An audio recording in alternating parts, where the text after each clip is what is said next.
So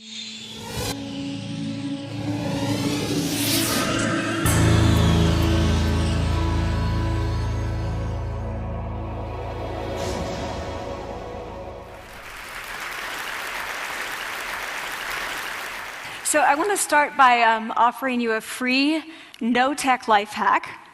And all it requires of you is this, that you change your posture for 2 minutes.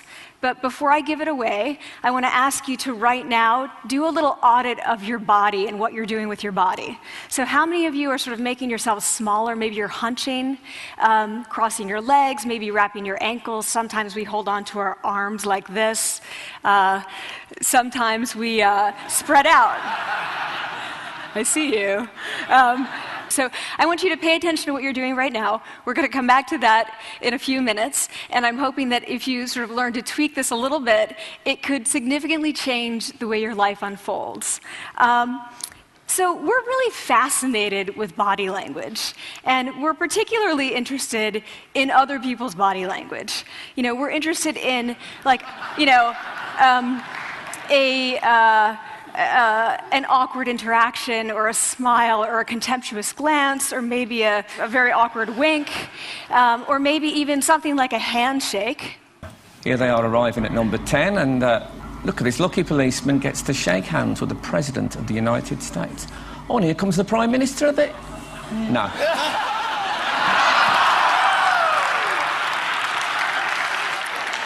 So a handshake, or the lack of a handshake, can have us talking for weeks and weeks and weeks, even the BBC and the New York Times.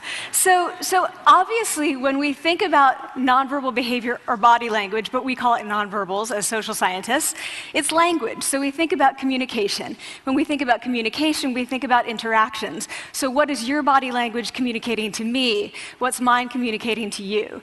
And there's a lot of reason to believe that this is a valid way to look at this. So social scientists have spent a lot of time looking at the effects of our body language or other people's body language on judgments. And we make sweeping judgments and inferences from body language. And those judgments can predict really meaningful life outcomes, like who we hire or promote, who we ask out on a date. For example, Nalini Ambady, a researcher at Tufts University, shows that when people watch 30-second soundless clips of real physician-patient interactions, their judgments of the physician's niceness predict whether or not that physician will be sued. So it doesn't have to do so much with whether or not that physician was incompetent, but do we like that person and how they interacted? Even more dramatic, Alex Todorov at Princeton has shown us that judgments of political candidates' faces in just 1 second predict 70% of US Senate and gubernatorial race outcomes. And even, let's go digital, emoticons used well in online negotiations can lead you to claim more value from that negotiation. If you use them poorly, bad idea, right? So when we think of nonverbals, we think of how we judge others, how they judge us, and what the outcomes are. We tend to forget, though, the other audience that's influenced by our nonverbals, and that's ourselves. We are also influenced by our nonverbals, our thoughts and our feelings and our physiology. So what nonverbals am I talking about? I'm a social psychologist, I study prejudice, and I teach at a competitive business school. So it was inevitable that I would become interested in power dynamics. I became especially interested in nonverbal expressions of power and dominance. And what are nonverbal expressions of power and dominance? Well, this is what they are. So in the animal kingdom, they are about expanding. So you make yourself big, you stretch out, you take up space, you're basically opening up. It's about opening up. And this is true across the animal kingdom. It's not just limited to primates, and humans do the same thing. So they do this both when they have power sort of chronically, and also when they're feeling powerful in the moment. And this one is especially interesting because it really shows us how universal and old these expressions of power are. This expression, which is known as pride, Jessica Tracy has studied, she shows that people who are born with sight and people who are congenitally blind do this when they win at a physical competition. So when they cross the finish line and they've won, it doesn't matter if they've never seen anyone do it, they do this. So the arms up in the V, the chin is slightly lifted. What do we do when we feel powerless? We do exactly the opposite. We close up, we wrap ourselves up, we make ourselves small. We don't want to bump into the person next to us. So again, both animals and humans do the same thing. And this is what happens when you put together high and low power. So what we tend to do when it comes to power is that we complement the other's nonverbals. So if someone's being really powerful with us, we tend to make ourselves smaller. We don't mirror them, we do the opposite of them. So I'm watching this behavior in the classroom, and what do I notice? I notice that MBA students really exhibit the full range of power nonverbals. So you have people who are like caricatures of alphas, like really coming into the room, they get right into the middle of the room before class even starts, like they really want to occupy space. When they sit down, they're sort of spread out, they raise their hands like this. You have other people who are virtually collapsing when they come in. As soon as they come in, you see it. You see it on their faces and their bodies, and they sit in their chair and they make themselves tiny, and they go like this when they raise their hand.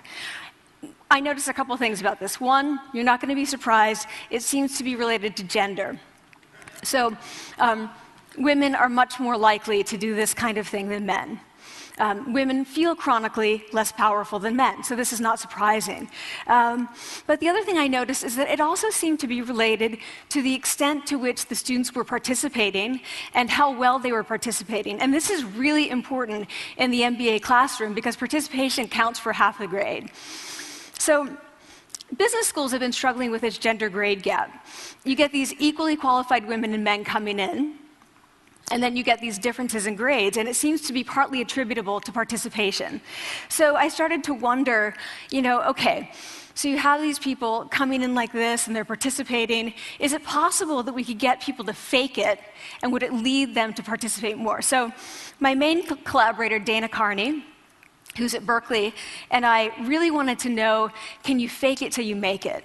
Like, can you do this just for a little while and actually experience a behavioral outcome that makes you seem more powerful? So we know that our nonverbals govern how other people think and feel about us. There's a lot of evidence, but our question really was, do our nonverbals govern how we think and feel about ourselves? There's some evidence that they do. So, for example, when we smile when we feel happy, but also when we're forced to smile by holding a pen in our teeth like this, it makes us feel happy. So it goes both ways. When it comes to power, it also goes both ways. So when you feel powerful, you're more likely to do this, but it's also possible that when you pretend to be powerful, you are more likely to actually feel powerful. So the second question really was, so we know that our minds change our bodies, but is it also true that our bodies change our minds? And when I say minds, in the case of the powerful, what am I talking about? So I'm talking about thoughts and feelings and the sort of physiological things that make up our thoughts and feelings, and in my case, that's hormones. I look at hormones. So what do the minds of the powerful versus the powerless look like? So powerful people tend to be, not surprisingly, more assertive and more confident, more optimistic. They actually feel that they're going to win even at games of chance. They also tend to be able to think more abstractly. So there are a lot of differences. They take more risks. There are a lot of differences between powerful and powerless people. Physiologically, there also are differences on two key hormones, testosterone, which is the dominance hormone, and cortisol, which is the stress hormone. So what we find is that high-power alpha males in primate hierarchies have high testosterone and low cortisol, and powerful and effective leaders also have high testosterone and low cortisol. So what does that mean? When you think about power, people tended to think only about testosterone because that was about dominance. But really, power is also about how you react to stress. So do you want the high-power leader that's dominant, high on testosterone, but really stress reactive? Probably not, right? You want the person who's powerful and assertive and dominant, but not very stress reactive, the person who's laid back. So we know that in primate hierarchies, if an alpha needs to take over, if an individual needs to take over an alpha role sort of suddenly, within a few days, that individual's testosterone has gone up significantly and his cortisol has dropped significantly. So we have this evidence, both that the body can shape the mind, at least at the facial level, and also that role changes can shape the mind. So what happens, okay, you take a role change, what happens if you do that at a really minimal level, like this tiny manipulation, this tiny intervention? For 2 minutes you say, I want you to stand like this, and it's going to make you feel more powerful. So this is what we did. We decided to bring people into the lab and run a little experiment. And these people adopted for 2 minutes either high power poses or low power poses. And I'm just going to show you 5 of the poses, although they took on only 2. So here's one, a couple more. This one has been dubbed the Wonder Woman by the media. Here are a couple more. So you can be standing or you can be sitting. And here are the low power poses. So you're folding up, you're making yourself small. This one is very low power. When you're touching your neck, you're really kind of protecting yourself. So this is what happens. They come in, they spit into a vial. We, for 2 minutes, say, you need to do this or this. They don't look at pictures of the poses. We don't want to prime them with the concept of power. We want them to be feeling power, right? So 2 minutes they do this. We then ask them, how powerful do you feel on a series of items? And then we give them an opportunity to gamble. And then we take another saliva sample. That's it. That's the whole experiment. So this is what we find. Risk tolerance, which is the gambling. What we find is that when you're in the high power pose condition, 86% of you will gamble. When you're in the low power pose condition, only 60%. And that's a pretty whopping significant difference. Here's what we find on testosterone. From their baseline when they come in, high power people experience about a 20% increase, and low power people experience about a 10% decrease. So again, 2 minutes and you get these changes. Here's what you get on cortisol. High power people experience about a 25% decrease, and the low power people experience about a 15% increase. So 2 minutes lead to these hormonal changes that configure your brain to basically be either assertive, confident, and comfortable, or really stress reactive, and feeling sort of shut down. And we've all had that feeling, right? So it seems that our nonverbals do govern how we think and feel about ourselves. So it's not just others, but it's also ourselves. Also, our bodies change our minds. But the next question, of course, is, can power posing for a few minutes really change your life in meaningful ways? So this is in the lab, it's this little task, it's just a couple of minutes. Where can you actually apply this, which we cared about, of course. And so we think it's really what matters, where you want to use this is evaluative situations, like social threat situations. Where are you being evaluated? Either by your friends, like for teenagers, is it at the lunchroom table? It could be, for some people, it's speaking at a school board meeting. It might be giving a pitch, or giving a talk like this, or doing a job interview. We decided that the one that most people could relate to, because most people had been through, was the job interview.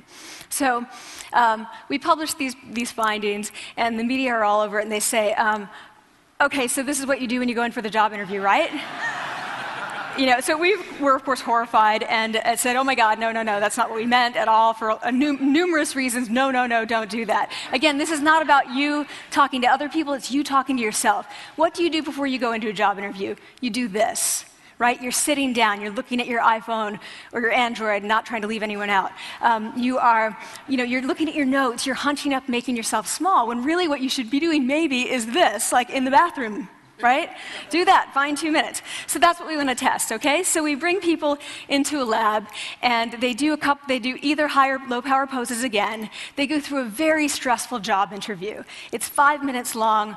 They are being recorded, they're being judged also, and the judges are trained to give no nonverbal feedback. So they look like this. Like, imagine this is the person interviewing you. So for 5 minutes, nothing. And this is worse than being heckled. People hate this. It's what Marianne LaFrance calls standing in social quicksand. So this really spikes your cortisol. So this is the job interview we put them through, because we really wanted to see what happened. We then have these coders look at these tapes, 4 of them. They're blind to the hypothesis, they're blind to the conditions. They have no idea who's been posing in what pose. And they end up looking at these sets of tapes and they say, oh, we want to hire these people, all the high power posers. We don't want to hire these people. We also evaluate these people much more positively overall. But what's driving it? It's not about the content of the speech. It's about the presence that they're bringing to the speech. We also, because we rate them on all these variables related to sort of competence, like how well structured is the speech? How good is it? What are their qualifications? No effect on those things. This is what's affected, these kinds of things. People are bringing their true selves, basically. They're bringing themselves. They bring their ideas, but as themselves, with no residue over them. So this is what's driving the effect or mediating the effect. So when I tell people about this, that our bodies change our minds and our minds can change our behavior and our behavior can change our outcomes, they say to me, it feels fake, right? So I said fake it till you make it. Like, it's not me. Like, I don't want to get there and then still feel like a fraud. I don't want to feel like an imposter. I don't want to get there only to feel like I'm not supposed to be here. And that really resonated with me because I want to tell you a little story about being an imposter and feeling like I'm not supposed to be here. When I was 19, I was in a really bad car accident. I was thrown out of a car, rolled several times. I was thrown from the car, and I woke up in a head injury rehab ward. And I had been withdrawn from college, and I learned that my IQ had dropped by 2 standard deviations, which was very traumatic. I knew my IQ because I had identified with being smart, and I had been called gifted as a child. So I'm taken out of college. I keep trying to go back. They say, you're not going to finish college. Like, just, there are other things for you to do, but that's not going to work out for you. So I really struggled with this. And I have to say, having your identity taken from you, your core identity, and for me it was being smart, having that taken from you, there's nothing that leaves you feeling more powerless than that. So I felt entirely powerless. I worked and worked and worked, and I got lucky and worked and got lucky and worked. Eventually I graduated from college. It took me 4 years longer than my peers. And I convinced someone, my angel advisor, Susan Fisk, to take me on. And so I ended up at Princeton, and I was like, I am not supposed to be here. I am an imposter. And the night before my first year talk, and the first year talk at Princeton is a 20-minute talk to 20 people. That's it. I was so afraid of being found out the next day that I called her and said, I'm quitting. She was like, you are not quitting, because I took a gamble on you and you're staying. You're going to stay, and this is what you're going to do. You're going to fake it. You're going to do every talk that you ever get asked to do. You're just going to do it and do it and do it, even if you're terrified and just paralyzed and having an out-of-body experience, until you have this moment where you say, oh my gosh, I'm doing it. Like, I have become this. I am actually doing this. So that's what I did. 5 years in grad school. A few years, I'm at Northwestern. I moved to Harvard. I'm at Harvard. I'm not really thinking about it anymore, but for a long time I had been thinking, not supposed to be here, not supposed to be here. So at the end of my first year at Harvard, a student who had not talked in class the entire semester, who I had said, look, you got to participate or else you're going to fail, came into my office. I really didn't know her at all. And she came in totally defeated, and she said, I'm not supposed to be here.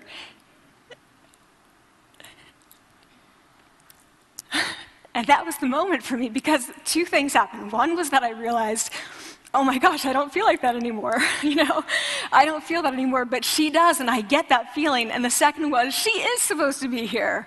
Like, she can fake it, she can become it. So I was like, yes, you are. You are supposed to be here, and tomorrow you're going to fake it, you're going to make yourself powerful, and, you're going to...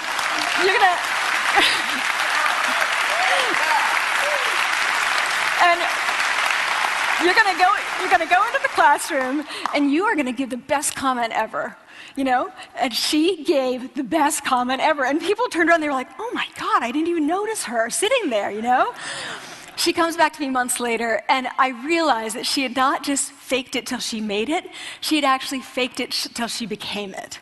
So she had changed. And so I want to say to you, don't fake it till you make it. Fake it till you become it. It's not do it enough until you actually become it and internalize. The last thing I want to leave you with is this. Tiny tweaks can lead to big changes.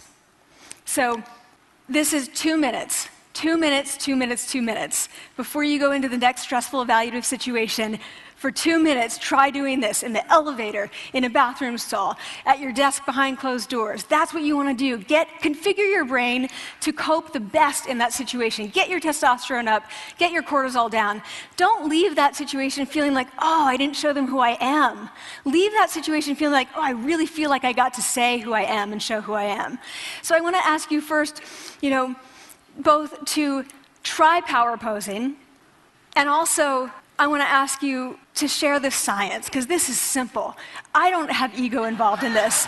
Give it away. Share it with people, because the people who can use it the most are the ones with no resources and no technology and no status and no power. Give it to them, because they can do it in private. They need their bodies, privacy, and 2 minutes, and it can significantly change the outcomes of their life. Thank you.